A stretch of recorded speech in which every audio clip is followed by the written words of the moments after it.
ട്രംപിന്റെ പുതിയ H-1B visa ഫീസിനെ കുറിച്ച് വൈറ്റ് ഹൗസ് വിശദീകരണം നൽകിയിരിക്കുകയാണ്. $1,00,000 ഫീസ് ഈടാക്കുമെന്നായിരുന്നു ആദ്യ അറിയിപ്പ്. ഇത് വലിയ ആശയക്കുഴപ്പങ്ങൾ ഉണ്ടാക്കിയിരുന്നു.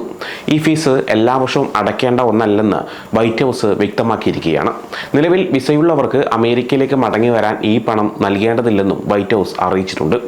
ആദ്യമുണ്ടായ പരിഭ്രാന്തിക്ക് ശേഷം വൈറ്റ് ഹൗസ് ഉടൻ തന്നെ വിശദീകരണവുമായി രംഗത്തെത്തുകയായിരുന്നു. പ്രസിഡന്റ് ട്രംപിന്റെ പ്രഖ്യാപനമാണ് ആശയക്കുഴപ്പത്തിന് കാരണമായത്. കോമേഴ്സ് സെക്രട്ടറി ഹോവാർഡ് ലുക്നിക്കിന്റെ പ്രസ്താവനയും സംശയങ്ങൾക്കിടയാക്കി. വിസ പുതുക്കുമ്പോൾ ഈ ഫീസ് എല്ലാ വർഷവും നൽകേണ്ടി വരുമെന്നായിരുന്നു അദ്ദേഹം പറഞ്ഞത്. ഇത് കേട്ടതോടെ പലരും പരിഭ്രാന്തരായി. Microsoft, Amazon, JP Morgan, Goldman സാക്സ് തുടങ്ങിയ വലിയ കമ്പനികൾ അവരുടെ ജീവനക്കാർക്ക് മുന്നറിയിപ്പ് നൽകി. H-1B വിസയുള്ള ജീവനക്കാർ സെപ്റ്റംബർ 21 മുമ്പ് US-ൽ തിരിച്ചെത്താൻ കമ്പനികൾ ആവശ്യപ്പെടുകയായിരുന്നു. ചിലർ അടിയന്തരമായി നാട്ടിലേക്ക് മടങ്ങാൻ വിമാന ടിക്കറ്റുകൾ ബുക്ക് ചെയ്തിരുന്നു. ട്രംപിന്റെ പ്രസ്താവന പുറത്തു വന്നതിന് പിന്നാലെ $8,000 മുടക്കി യാത്ര ചെയ്ത സംഭവമുണ്ടെന്നും റിപ്പോർട്ടുകളുണ്ട്. White House press secretary Karoline Leavitt 3 പ്രധാന കാര്യങ്ങളാണ് വ്യക്തമാക്കിയിരിക്കുന്നത്. ഇത് എല്ലാ വർഷവും അടയ്ക്കേണ്ട ഫീസല്ല. ഇത് ഒരു തവണ മാത്രം നൽകേണ്ട തുകയാണ്. പുതിയ അപേക്ഷകൾക്ക് മാത്രമേ ഇത് ബാധകമാകൂ. H-1B വിസയുള്ളവർ രാജ്യത്തിന് പുറത്താണെങ്കിൽ അവർക്ക് $1,00,000 നൽകി തിരിച്ചു വരേണ്ടതില്ല. പുതിയ വിസകൾക്ക് മാത്രമാണ് ഇത് ബാധകം. നിലവിലുള്ള വിസ ഉടമകൾക്കും വിസ പുതുക്കുന്നവർക്കും ഈ നിയമം ബാധകമല്ല. H-1B വിസ ഉടമകൾക്ക് സാധാരണ പോലെ യാത്ര ചെയ്യാമെന്നും പുതിയ നിയമം അവരെ ഒരു തരത്തിലും ബാധിക്കില്ലെന്നും ലേവിറ്റ് ഉറപ്പ് നൽകുന്നുണ്ട്. USCIS വിശദമായ മറുപടിയുമായി രംഗത്തെത്തിയിട്ടുണ്ട്. 2025 സെപ്റ്റംബർ 21 ശേഷം നൽകുന്ന അപേക്ഷകൾക്ക് മാത്രമേ പുതിയ നിയമം ബാധകമാകൂ എന്ന് USCIS അറിയിച്ചിരിക്കുകയാണ്.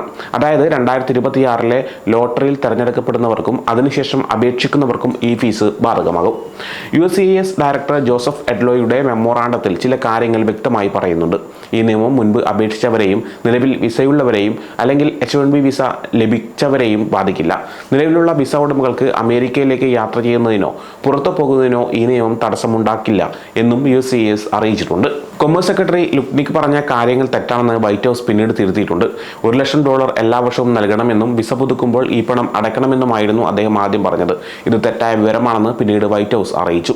ഒരു മുതിർന്ന US ഉദ്യോഗസ്ഥൻ മാധ്യമങ്ങളോട് സംസാരിച്ചത് രാജ്യം സന്ദർശിക്കുന്നവർക്കും ഇന്ത്യയിലേക്ക് യാത്ര ചെയ്യുന്നവർക്കും സെപ്റ്റംബർ 21 മുമ്പ് തിരികെ വരാൻ ധൃതി കാണിക്കേണ്ടതില്ല. അവർ $1,00,000 ഫീസ് നൽകേണ്ടതില്ല എന്നാണ്. ഈ പുതിയ അറിയിപ്പ് ഇന്ത്യൻ പ്രൊഫഷണൽസിന് വലിയ ആശ്വാസമായിട്ടുണ്ട്. കാരണം H-1B വിസ ലഭിക്കുന്നവരിൽ 70% ഇന്ത്യക്കാരാണ്. പുതിയ നിയമം വന്നതോടെ പലരും ആശങ്കയിലായിരുന്നു. ഈ നിയമം ഇന്ത്യൻ IT കമ്പനികളുടെ പ്രവർത്തനത്തെ ബാധിക്കുമെന്ന് NASSCOM, national association of software and service companies മുന്നറിയിപ്പ് നൽകിയിരുന്നു. പുതിയ ഫീസ് നിലവിലുള്ള H-1B അപേക്ഷാ ഫീസിനേക്കാൾ വളരെ കൂടുതലാണ്. നിലവിൽ $2,000 മുതൽ $5,000 വരെയാണ് ഫീസ്. എന്നാൽ പുതിയ നിയമം അനുസരിച്ച് ഇത് $1,00,000 ഉയർത്തി. ഇത് ഒരു തവണ മാത്രം നൽകേണ്ട ഫീസാണ് എന്നാണ് മുമ്പ് പറഞ്ഞിരുന്നത്. രാജ്യ താൽപ്പര്യത്തിനനുസരിച്ച് ഈ ഫീസ് ഒഴിവാക്കാൻ സാധ്യതയുണ്ടെന്നും വൈറ്റ് ഹൗസ് അറിയിക്കുന്നുണ്ട്. H-1B പ്രോഗ്രാമിൽ കൂടുതൽ മാറ്റങ്ങൾ വരുത്താൻ തീരുമാനമായിട്ടുണ്ട്. നിലവിലുള്ള ശമ്പള നിരക്ക് പുതുക്കാൻ തൊഴിൽ വകുപ്പിന് നിർദ്ദേശം നൽകിയിരിക്കുകയാണ്. ഉയർന്ന വൈദഗ്ധ്യമുള്ള കൂടുതൽ ശമ്പളം വാങ്ങുന്ന തൊഴിലാളികൾക്ക് മുൻഗണന നൽകാൻ ഹോംലാൻഡ് സെക്യൂരിറ്റിക്ക് നിർദ്ദേശം നൽകിയിട്ടുണ്ട്. പുതിയ നിയമത്തിനെതിരെ നിയമ നടപടികൾ ഉണ്ടാകാൻ സാധ്യതയുണ്ട്. ഈ ഫീസ് ഘടന ഒരുതരം ഭീഷണി പോലെയാണെന്ന് ചില നിയമവിദഗ്ധർ പറയുന്നുണ്ട്. എന്നാൽ വലിയ തുക ഈടാക്കി രാജ്യത്തേക്ക് പ്രവേശനം നിയന്ത്രിക്കുന്നത് ശരിയല്ലെന്നും അവർ വാദിക്കുന്നുണ്ട്. പുതിയ H-1B വിസ ലോട്ടറി കഴിഞ്ഞ് 30 ദിവസത്തിനുള്ളിൽ ഈ നിയമങ്ങൾ വീണ്ടും പരിശോധിക്കും. എന്നാൽ ഈ നിയമം എത്ര കാലം നിലനിൽക്കുമെന്ന് പറയാൻ കഴിയില്ല. കാരണം ഇതിനെതിരെ കോടതിയിൽ കേസ് വരാൻ സാധ്യതയുണ്ട്. കോടതിയുടെ തീരുമാനത്തെ ആശ്രയിച്ചിരിക്കും ഇതിന്റെ ഭാവി.